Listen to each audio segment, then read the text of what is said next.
Bonjour à tous et bienvenue sur les Chroniques du Camino. Aujourd'hui, c'était la 8e étape entre Conques en Aveyron et Livignac-le-Haut en Aveyron. Une étape de 26 km, très en dénivelé, surtout à la sortie de Conques, grosse montée.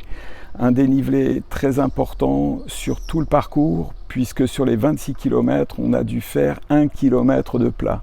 Voilà. Ceci étant, on a traversé de très beaux paysages. Et puis j'ai eu l'occasion de faire une merveilleuse rencontre ce matin dans un café d'un petit village.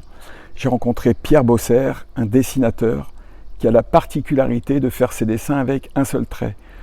Donc le chat que vous voyez maintenant ou le portrait qu'il m'a dédicacé ce matin en live sont faits à partir d'un seul trait. Il pose le crayon ou la plume et il ne relève le crayon et la plume que quand le dessin est terminé. Voilà, c'est vraiment extraordinaire. Qui plus est, il fait le chemin de Saint-Jacques-de-Compostelle au rythme de ses dessins.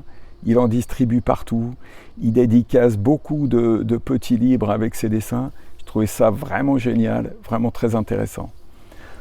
Le sujet que je voulais aborder ce soir, c'est l'énervement. C'est une scène que j'ai vécue ce matin entre un couple. Et puis le sujet qui est connexe à l'énervement, c'est la colère. Alors, pour traiter ce sujet, je voulais utiliser la métaphore de la télécommande. Parce qu'on n'a jamais vu un téléviseur changer de chaîne tout seul. Pour quelle raison? Tout simplement parce que nous maîtrisons la télécommande. Personne n'a le pouvoir de vous mettre en colère. Personne n'a le pouvoir de vous énerver.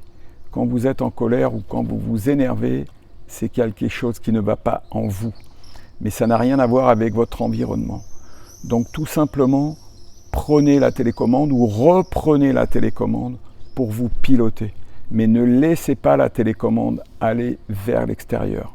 C'est très important. Alors comment on fait ça? Eh bien en se posant la bonne question. Pour quelle raison je suis dans cette situation? Pour quelle raison je suis dans cet état? Si je vais plus loin, qu'est-ce qui va se passer? C'est les 3-4 questions qu'il faut se poser quand on sent l'énervement ou la colère arriver. Et là, vous allez changer d'état d'esprit radicalement pour comprendre que l'énervement ne vient pas de l'extérieur. C'est important de le savoir. Ça vient de l'intérieur et vous pouvez le traiter très facilement puisque ça vous est personnel. Voilà ce que je voulais dire ce soir sur ce sujet. Je vous dis à demain pour l'étape numéro 9. Je vous embrasse, prenez soin de vous et puis éventuellement partagez la vidéo. À très bientôt, au revoir.